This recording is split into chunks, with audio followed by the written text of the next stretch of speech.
Վրաստան, Թուրքիա, Իրան, Ադրբեջան։ Ինչ են անում Հայաստանի հարևանները, ինչ է կատարվում այդ երկրներում։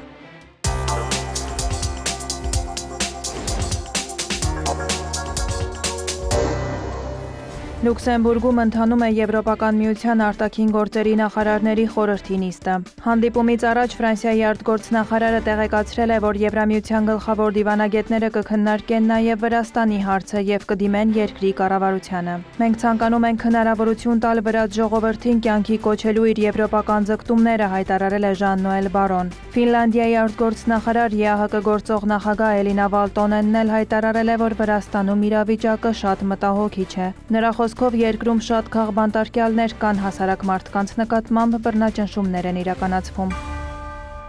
Գերմանիայի արտգործնախարարությունը հայտարարել է Թբիլիսիում երկրի դեսպան Պետեր Ֆիշերին հետ կանչելու մասին հետագա գործողությունները որոշելու համար խորհրդակցությունների նպատակով։ Գերատեսչության հայտարարության մեջ նշվում է, որ Վրաստանի ղեկավարությունն արդեն ամիսներ շարունակ արշավ է իրականացնում Եվրամիության, Գերմանիայի եւ անձամբ դեսպան Ֆիշերի դեմ։ Վրաստանի իշխանությունները Ֆիշերին բազմիցս մեղադրել են ընդդիմությանն աջակցելու եւ դատական համակարգի վրա ճնշում գործադրելու փորձերի համար, ինչը դիվանագետը կտրականապես հերքել է։ Վրաստանի արտգործնախարարությունը հայտարարել էր, որ Ֆիշերը խախտում է դիվանագիտական հարաբերությունների վերաբերյալ Վիեննայի կոնվենցիան, խառնվելով նստավայր երկրի ներքին գործերին։ Վրաստանի ներքին գործերի նախարարությունը հայտնել է հոկտեմբերի 18-ի բողոքի ակցիայի 14 մասնակիցների ձերբակալման մասին, ևս 13 անձի նկատմամբ իրականացվում է վարչական վարույթ։ Նշվում է, որ ցուցարարները խախտել են հավաքների եւ ցույցերի մասին Վրաստանի օրենքի 11-րդ հոդվածի պահանջները, ըստ որի անթույլատրելի է երթևեկելի հատվածի արհեստական փակումը։ Օրեր առաջ Վրաստանի խորհրդարանը հավանություն է տվել հանրահավաքների անցկացման կանոնները խախտելու համար պատիժները խստացնելու վերաբերյալ օրենսդրական փոփոխությանը։ Նախաձեռնության հեղինակների խոսքով այն ուղղված է Ռուսթավելի պողոտան պարբերաբար փակող ցուցարարների դեմ։ Ըստ օրենքի ցուցարարները կարող են փակել փողոցը միայն այն դեպքում, եթե չեն տեղավորվում մայթերին։ Հոկտեմբերի 4-ին Թբիլիսիում տեղի ունեցած իրադարձությունների ձերբակալված մասնակիցների թիվն էլ հասել է 62-ի։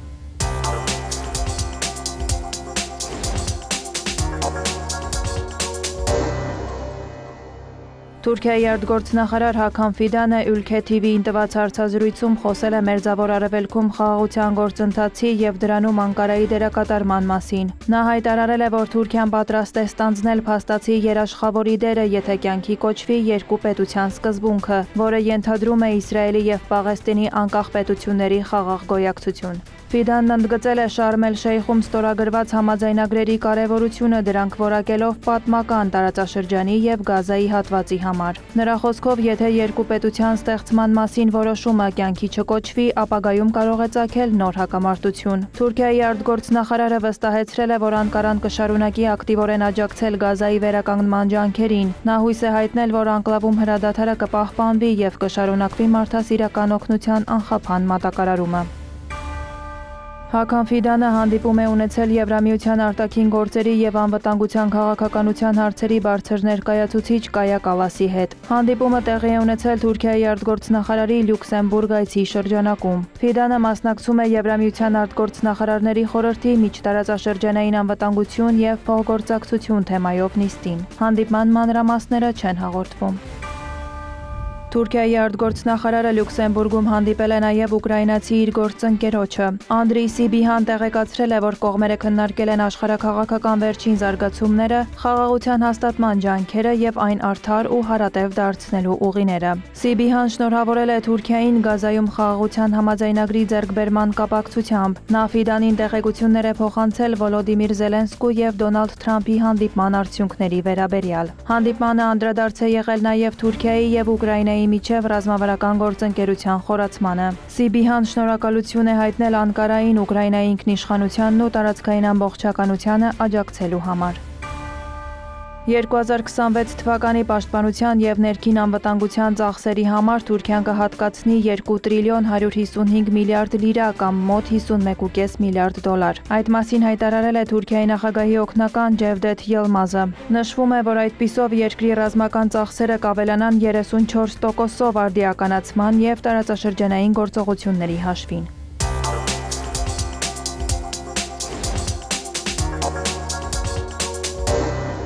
Իրանի արտգործնախարարությունը հայտարարել է, որ 2015 թվականի միջուկային գործարքի դրույթները 10-ամյա ժամկետի ավարտից հետո ուժը կորցրած են համարվում։ Գերատեսչությունից նշել են, որ Իրանի միջուկային ծրագիրը պետք է դիտարկվի այնպես, ինչպես միջուկային զենքի չտարածման մասին պայմանագրի ցանկացած այլ մասնակից և միջուկային զենք չունեցող պետության ծրագրերը։ Նախարարությունը քննադատել է նաև եվրոպական եռյակին, Մեծ Բրիտանիային, Ֆրանսիային և Գերմանիային, նշելով, որ նրանք չեն կատարել համաձայնագրով ստանձնած պարտավորությունները։ Թեհրանն ընդգծել է, որ ՄԱԿ-ի պատժամիջոցները վերականգնելու վերաբերյալ նրանց որոշումը իրավական ուժ կամ հետևանք չպետք է ունենա։ Իրանի արտգործնախարարությունից նշել են, որ շարունակում են հավատարիմ մնալ դիվանագիտությանը։ Միջուկային գործարքը կամ Իրանի միջուկային ծրագրի վերաբերյալ գործողությունների համատեղ համապարփակ ծրագիրը 2015 թվականին ստորագրել էին Իրանը, Միացյալ Նահանգները, Ռուսաստանը, Չինաստանը, Գերմանիան, Ֆրանսիան և Մեծ Բրիտանիան։ Դոնալդ Թրամփի նախագահության առաջին ժամկետի ընթացքում Միացյալ Նահանգները միակողմանիորեն դուրս է եկել համաձայնագրից։ Գործարքի պայմանների կատարմանը վերադառնալու շուրջ բանակցությունները սկսվել էին Վիեննայում 2020 թվականի ապրիլին, սակայն կարճ ժամանակ անց մտել էին փակուղի։ 2025 թվականի ընթացքում Միացյալ Նահանգների և Իրանի միջև տեղի է ունեցել նոր միջուկային գործարքի շուրջ բանակցությունների մի քանի փուլ, սակայն դրանք ընդհատվել են Իրանի միջուկային ծրագրի դեմ Իսրայելի և Միացյալ Նահանգների ռազմական գործողությամբ։ Իրանի և Եգիպտոսի արտգործնախարարները հեռախոսազրույց են ունեցել։ Աբբաս Արաղչին և Բադր Աբդելատին քննարկել են երկկողմ հարաբերությունները, տարածաշրջանային ու միջազգային զարգացումները։ Անդրադարձ է եղել Գազայի շուրջ վերջին զարգացումներին և ձեռք բերված հրադադարի համաձայնությանը։ Իրանի արտգործնախարարը մտահոգություն է հայտնել Իսրայելի կողմից հրադադարի ռեժիմի խախտումների կապակցությամբ, որոնք հանգեցրել են պաղեստինցիների շրջանում զոհերի և վիրավորների, նշել են գերատեսչությունից։ Արաղչիի խոսքով դրա համար պատասխանատվություն են կրում ինչպես Թել Ավիվը, այնպես էլ հրադադարի երաշխավորներն ու ողջ միջազգային հանրությունը։ Եգիպտական կողմը տեղեկացվել է նաև միջուկային խնդրի վերաբերյալ Թեհրանի մոտեցումների մասին։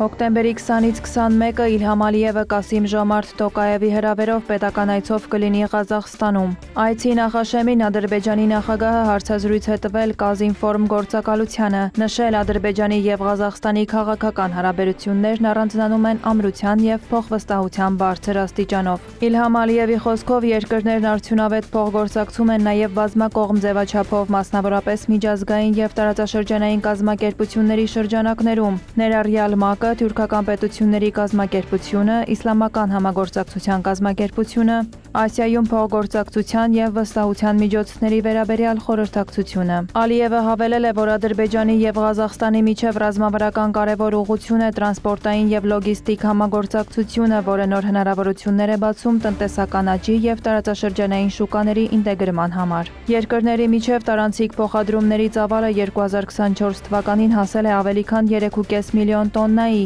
ինչը 20%-ով գերազանցում է նախորդ ցուցանիշները։ Միջին միջանցքը առանցքային դեր է խաղում երկրների միջև կայուն և արդյունավետ հաղորդակցություն ապահովելու գործում, նշել է Ալիևը։ Նա հիշեցրել է, որ ադրբեջանական Սոկարի և Կազմունայգազ ղազախական ազգային ընկերության միջև ստորագրված համաձայնագրով նախատեսված է Ակտաու Ջեյհան երթուղով տարեկան 1,5 միլիոն տոննա ծավալով ղազախական նավթի տարանցում։ 2024 թվականին համաձայնագիր է ստորագրվել տարանցման ծավալների փուլային ավելացման և սակագների նվազեցման մասին։